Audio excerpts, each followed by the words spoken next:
to Repair Talk. My name is Jonathan. We are coming at you with the Tab A 10.1 teardown, glass and LCD removal, and new screen replacement. Following items are necessary, so you might want to pause this and take note. You'll need a Phillips driver, plastic pry tools, tweezers, playing cards or some plastic cards, razor blade, of course at your own risk, and a clean and or dust-free environment. Of course, with most screen replacements, you're going to need a heat gun, some gloves to resist some fingerprints later on, professional grade double-sided tape, alcohol 70% or higher, microfiber cloths or microfiber swabs. Your new screen, the glass and LCD are separate in this particular repair. Now, one reason I actually kind of like doing this particular repair is it is just like the Samsung Galaxy Tab 4, meaning the back frame doesn't go all the way to the glass. It has an internal frame that actually meets the glass, making the new screen being pushed in a lot easier, and also makes it a lot easier to actually remove the back housing. Now you want to start by separating it on the side opposite of the SD card or SIM tray.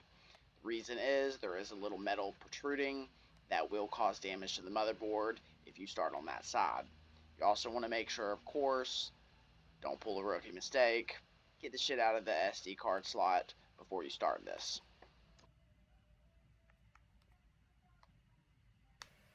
Now don't worry about the charge port or the auxiliary port protruding from the main frame, as it is actually recessed. Do worry about the SD card tray, as it does protrude. That should be the last spot that you unhinge from the back housing. Once you have that back housing removed, you should be able to start unplugging all the connectors, of course, starting with the battery.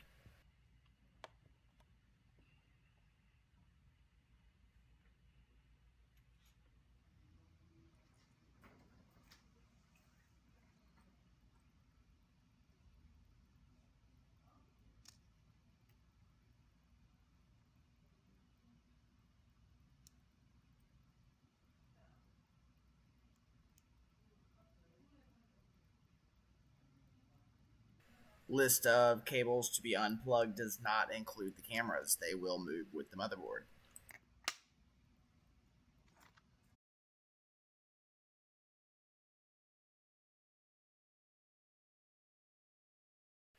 Once everything is unplugged, you can work on all these screws. You can leave in the ones for the auxiliary port, as it will stay in the frame.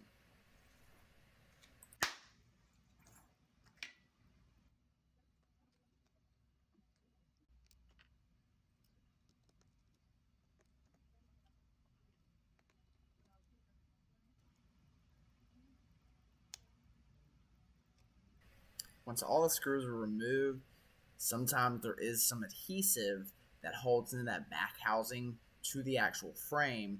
It can overlap the motherboard, causing it to stick. You might have to use a pair of tweezers to actually pull that back. Once that is free, motherboard, battery, everything comes right out.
Once that's free, to make this easier, to give a little bit more tension, we're going to go ahead and put that back housing back down. We'll set all the screws to the side, and we'll flip this over, bring out our heat gun, and get the heat started.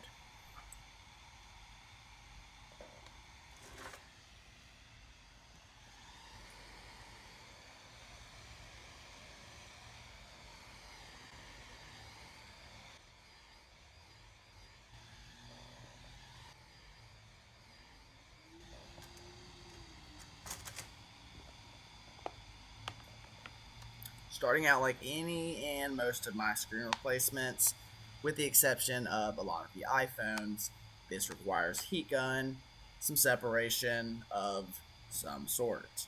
Some people use gold wire, copper wire, whatever kind of wire. I like to use cards. I've been using this for years. It works and works well. This particular instance, it really doesn't. I have to actually pull out some plastic cards. They melt under heat. The bicycle playing cards do not.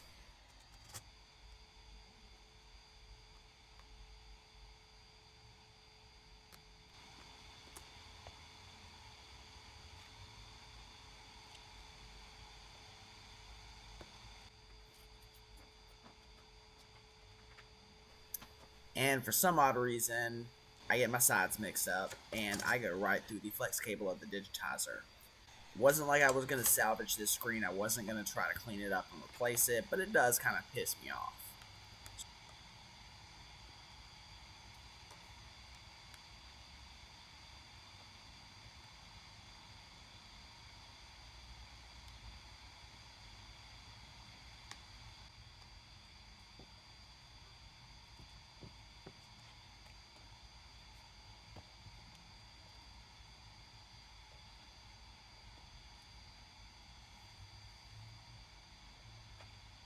Now, when you get down to the bottom, you do not have to worry about these sub-key buttons actually being flex cables. They're part of the screen.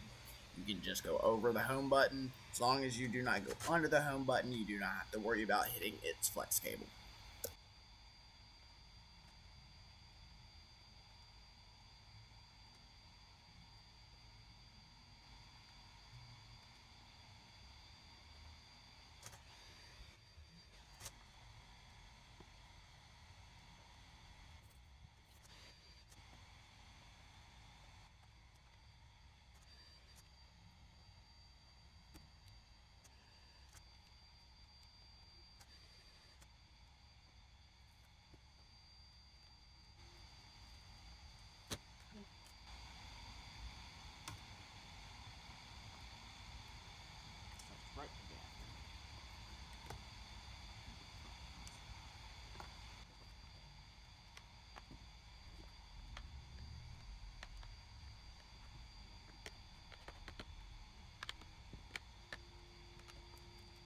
To extract our LCD, we will have to remove that back housing.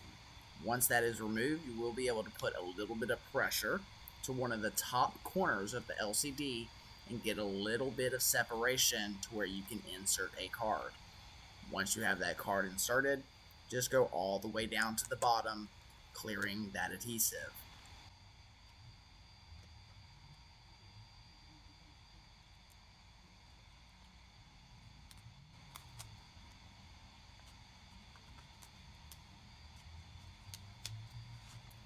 Once you've done that, you should be able to slightly pull that out and separate that bottom faint line of adhesive. Never forget the LCD flex cable.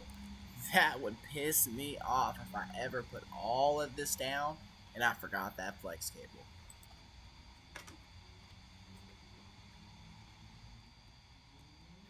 Now the next part is very simple. Clean. Get all the adhesive off. Make sure you have smooth surface for the new adhesive.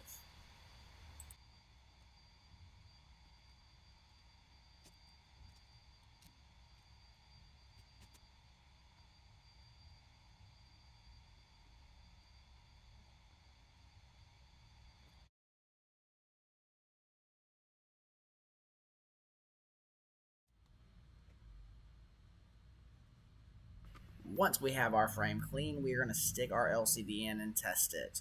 I do this off camera, so make sure you do this before you actually adhere anything.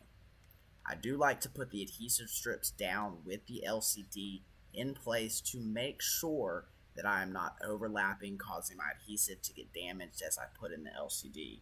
You want to make sure you cover all areas of surface, and you do not want to use too many strips in terms of quantity, because if you do, it's just aggravating to pull each individual adhesive cover.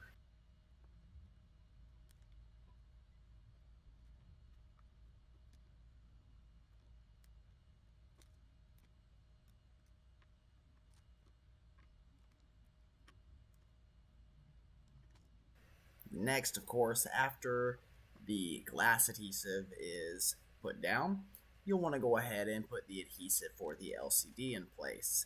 There are little grooves for this. Make sure you do not put it outside of that, as you will cause the LCD to protrude by a millimeter or two, causing that LCD to press up against the glass, causing this weird kind of almost like it's got water behind it look. And your customer is not going to be happy, and believe me, if you're doing this for yourself, you're not going to be happy because it's going to look like an amateur did it.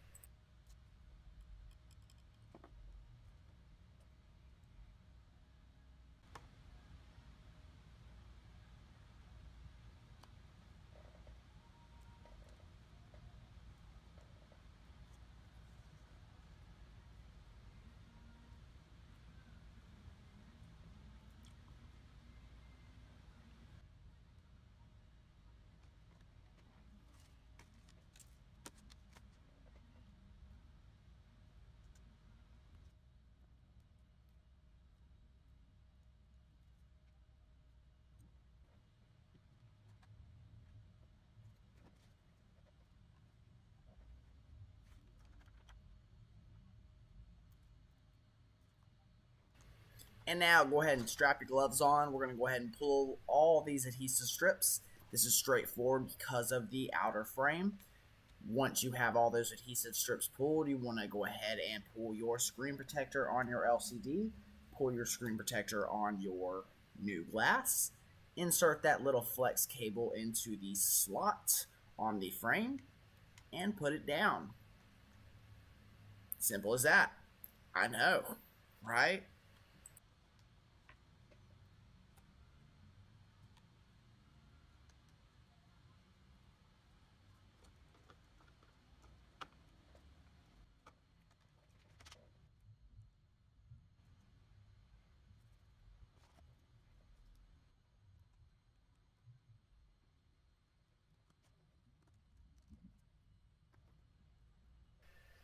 And there you go.